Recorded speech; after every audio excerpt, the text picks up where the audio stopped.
iti peke nga kwarta nga mauawat dagiti aglaklako. So adda ka diti intervention mabaling nga itulong ti city government sa directly. Damok mangigda ako nga da peke nga kwarta nga pulpuli usiti tiyandaan. We will investigate. Kita minto no kasano ngem tila maibagak for now is agridam digiti kailan tayo iti panggep iti pekpeke nga kwarta. We will see what we can do.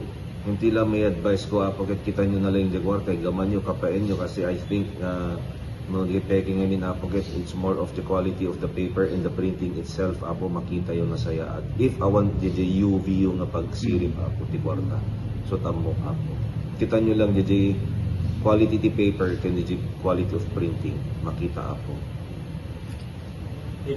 Supposedly apo at the ordinance tayo nga idi way back, I think that was 2023 nga naka-align iti national government which is the Palengke QRPH.